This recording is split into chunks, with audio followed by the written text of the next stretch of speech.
قال رسول اللہ صلی اللہ علیہ وسلم انہا ستکون فتنۃ، ان قریب ایک بہت بڑا فتنہ رونما ہوگا۔ حضور نے خبر دی فتنے کی۔ حضرت علی فرماتے اس پر میں نے عرض کیا، قلتو، میں نے عرض کیا مل مخرج منہا یا رسول اللہ، اے اللہ کے رسول اس سے نکلنے کا راستہ کون سا ہوگا؟ دیکھیے یہ لکھا ہوا ایگزٹ، نکلنے کا راستہ، اور عام طور پر آپ نے دیکھا ہوگا بڑے ہالز میں یہ سرخ روشنی ہوتی ہے، اس میں اس کا اہتمام کیا جاتا ہے کہ اگر خدا نہ خواستہ کوئی حادثہ ہو جائے لوگوں کو معلوم ہو نکلنے کا راستہ کون سا، یہ مخرج ہے۔ حضور نے خبر دی کہ فتنہ ہوگا۔ تو دیکھیے میں ایک بات عرض کیا کرتا ہوں، ذرا توجہ کیجئے، ہمارا حال کیا ہے؟ ہم بڑے ریشنلسٹ قسم کے لوگ ہیں، یہ زمانہ ریشنلزم کا ہے۔ اگر ہم ہوتے تو کیا پوچھتے؟ وہ فتنہ کیا ہوگا، کیوں ہوگا، کہاں سے آئے گا؟ ہمارے سوال یہ ہوتے، کب آئے گا، کیوں، کہاں، کب، کیسے؟ ان سب کی حیثیت علمی سوالات کی ہے۔ بھائی کب آئے گا ایک علم ہے، کیسے آئے گا علم ہے، کہاں سے آئے گا علم ہے، لیکن اصل جو عملی اعتبار سے اہمیت والی شے ہے، بچاؤ کا راستہ کون سا ہوگا محمد الرسول اللہ، یہ بتائیے ہم۔ مل مخرج منہا یا رسول اللہ، حضرت علی نے یہ نہیں پوچھا فتنہ کیا ہوگا، کہاں سے آئے گا حضور، کیوں آ جائے گا، کب آ جائے گا، نہیں، مل مخرج منہا یا رسول اللہ، اے اللہ کے رسول یہ بتائیے کہ جب وہ فتنہ رونما ہوگا تو نکلنے کا راستہ کون سا ہوگا؟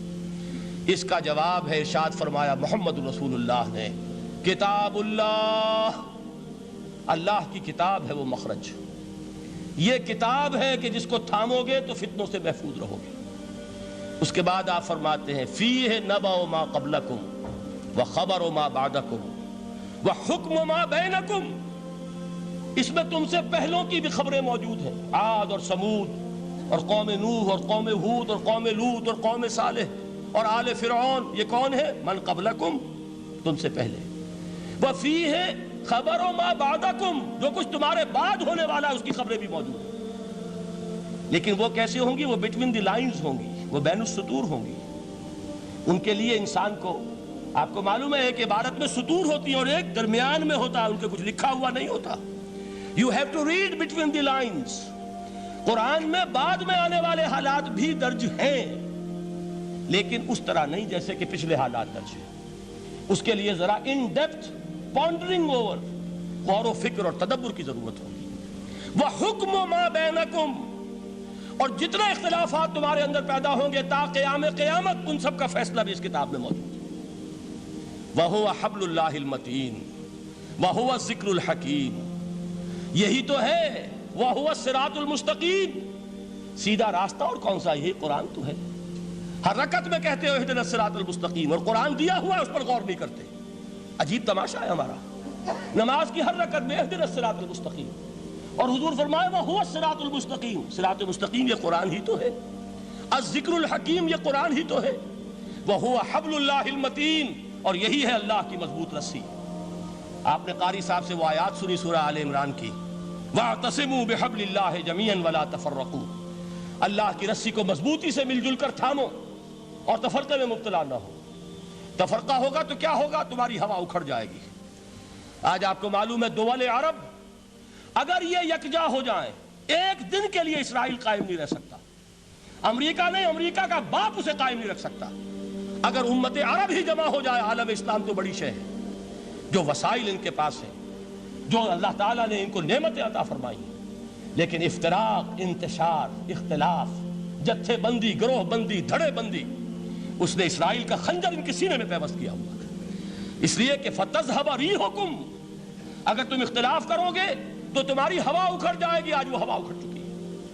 تو فرمایا وَاعْتَصِمُوا بِحَبْلِ اللَّهِ جَمِيعًا وَلَا تَفَرَّقُوا، اللہ کی رسی کو مضبوطی کے ساتھ مل جل کر تھامو اور تفرقے میں مت پڑو۔ حضور فرما رہے ہیں وہ اللہ کی رسی کون سی؟ ہوا حبل اللہ المتین، یہی قرآن ہے اللہ کی مضبوط رسی۔ علامہ اقبال نے کیا خوب کہا ہے، علامہ اقبال نے قرآن اور حدیث کے حقائق کو جس طریقے سے اشعار کا جامع پہنایا ہے، وہ تو خود کہتے ہیں گوہر دریائے قرآن سفتام، میں نے قرآن مجید کے دریا سے موتی نکال کر اپنے اشعار کے اندر میں نے چن دیے ہیں، میرا کام اور کچھ نہیں ہے۔ موتی کوئی بھی غواص پیدا نہیں کرتا، دریا کی گہرائی سے نکال لاتا ہے۔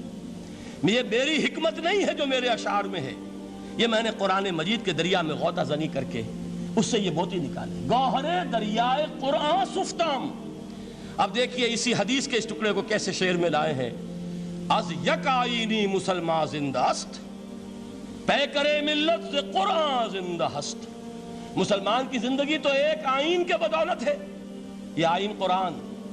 جو کہا تھا کبھی قائد اعظم مرحوم نے، جب پوچھا گیا تھا کہ آپ کے پاکستان کا دستور کیا ہوگا، کیا فرمایا تھا یاد کیجئے کہ ہمیں کسی نئے دستور کی ضرورت نہیں، ہمارا دستور 1400 برس پہلے طے ہو چکا ہے۔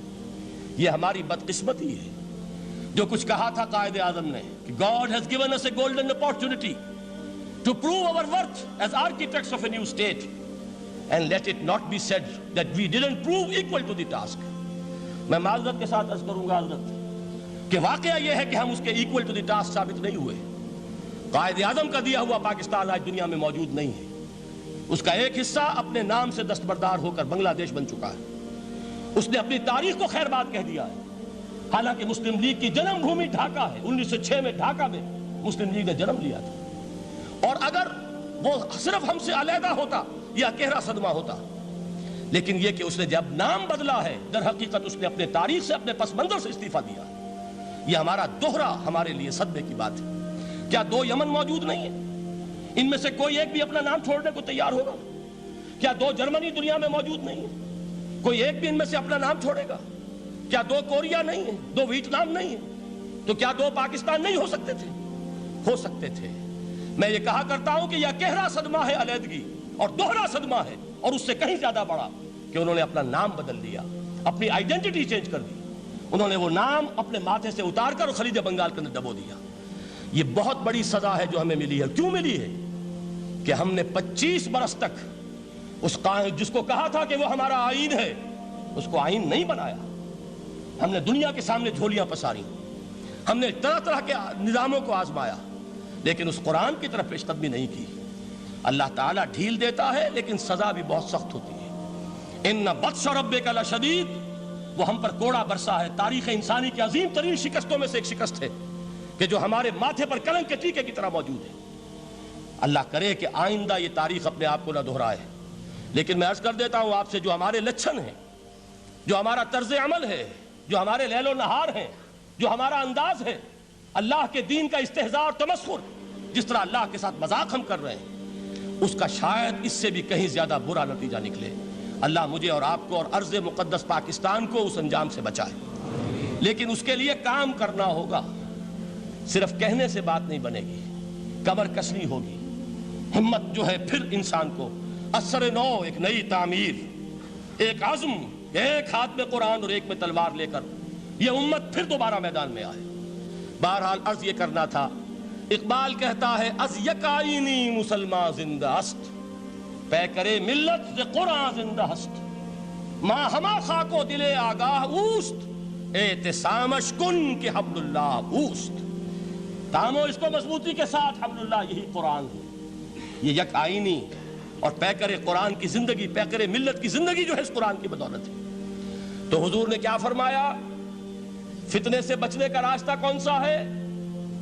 کتاب اللہ فیہ نبأ ما قبلکم وخبر ما بعدکم وحکم ما بینکم وہو الصراط المستقیم وہو حبل اللہ المتین وہو الذکر الحکیم۔ ایک 3 جملے اور سن لیجئے۔ هو الذی لا یشبع منہ العلماء ولا یخلق عن کثرت الرد۔ یہ قرآن وہ شے ہے جس سے اہل علم کبھی سیر نہ ہو سکیں گے۔ ولا تنقضی عجائبہ، اس کے عجائب کبھی ختم نہیں ہوں گے۔ یہ ہیروں کی وہ کان نہیں ہے کہ جو کبھی خالی ہو جائے کہ سارے ہیرے نکل چکے، اب مزید ہیرے نہیں ہیں۔ نہیں، علم اور حکمت کے ہیرے اور ہدایت اور حکمت کے موتی اس میں سے ابد الآباد تک نکلتے رہیں گے۔ ضرورت صرف کھودنے کی ہے۔ میں نے وہ لفظ استعمال کیا تھا، آج کا قرآن کھودنا ہوگا، آج کی ہدایت اس قرآن سے نکالنی ہوگی۔ قرآن جب نازل ہوا آن دی سرفیس، بالکل ظاہر وہ تھی اس کی ہدایت جو اس دور کے لیے ضروری تھی۔ ہمیشہ کی ہدایت اس کے اندر رکھ دی گئی ہے، اس میں مضمر ہے، اس میں چھپی ہوئی ہے، اس کے لیے تدبر کی ضرورت ہے۔ کتاب انزلناہ الیک مبارک لِيَدَّبَّرُوا آیَاتِهِ وَلِيَتَذَكَّرَ أُولُو الْأَلْبَابِ، لوگ تدبر کریں، اس کی گہرائیوں کے اندر غوطہ زنی کریں۔ لا تنقضی عجائبہ، اس کے عجائب کبھی ختم نہیں ہوں گے۔ ولا یشبع منہ العلماء، اہل علم کبھی اس سے سیر نہیں ہوں گے۔ آپ کو سخت بھوک لگی ہوتی ہے اور کھانا کھانے کے تھوڑی دیر کے بعد اب آپ کا ہاتھ رک جاتا ہے، سیر ہو گئے، بہترین کھانا ہے لیکن نہیں کھا سکتے۔ اگر عام حالات میں وہ آتا تو کبھی نہ چھوڑتے، لیکن اب وہ آپ کا میزبان کہہ رہا کچھ اور لیجئے، تناول فرمائیے ذرا، یہ بھائی نہیں میں اب بھر چکا، یہ آپ کہتے ہیں کہ نہیں؟ حضور فرمایا یہ قرآن وہ شے نہیں ہے جس سے اہل علم کبھی سیر ہو سکے، ان کی پیاس بڑھتی چلی جائے گی، ان کے اندر quest of knowledge, search for wisdom بڑھتی چلی جائے گی۔ کبھی بھی انسان یہ محسوس نہیں کرے گا کہ مجھے جو لینا تھا میں لے چکا، بلکہ یہ کہ جیسے جیسے قدم آگے بڑھیں گے تہذیب کے، تمدن کے، علم کے، اتنے ہی قرآن جو ہے وہ آگے بڑھتا چلا جائے گا ہر دور کی رہنمائی کے لیے۔ لا تنقضی عجائبہ ولا یخلق عن کثرت الرد، بار بار کے پڑھنے سے اس پر بوسیدگی طاری نہیں ہوگی۔ دنیا کی اور کتابیں ہیں، ایک دفعہ پڑھ لیں گے، 2 دفعہ پڑھ لیں گے، 3 دفعہ پڑھ لیں گے، 4 دفعہ پڑھ لیں گے، پھر جی نہیں چاہے گا۔ لیکن یہ کتاب وہ ہے، امام شافعی کا میں واقعہ آپ کو سناتا ہوں۔ وہ یہ کہتے ہیں کہ ایک مرتبہ میرے ذہن میں یہ سوال آ گیا کہ اجماع کے لیے بھی قرآن مجید میں کوئی سند ہے، دلیل ہے؟ سب مانتے ہیں کہ اجماع جو ہے سورس ہے قرآن کے، اسلامی قانون کی، جس پر کہ امت کا اجماع ہو جائے۔ تو کہتے ہیں میں نے 300 مرتبہ قرآن پڑھا اول سے آخر تک، صرف اس دلیل کی تلاش میں۔ 300 مرتبہ مجھے نہیں ملی، 301ویں مرتبہ جب پڑھ رہا تھا مجھے روشنی مل گئی۔ وہ یبتغی غیر سبیل المومنین کے جو الفاظ آئے ہیں، نولہ ما تولی ونصلہ جہنم، جو کوئی شخص مسلمانوں کے راستے کو چھوڑ کر کوئی اور راستہ اختیار کرے گا، ستا اٹھ کے کوئی نہیں خوش ہوتا،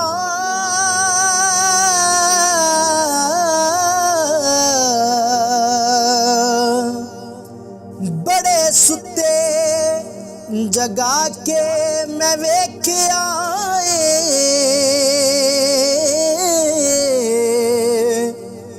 کتے جیا نہیں کوئی وفادار ڈٹھا،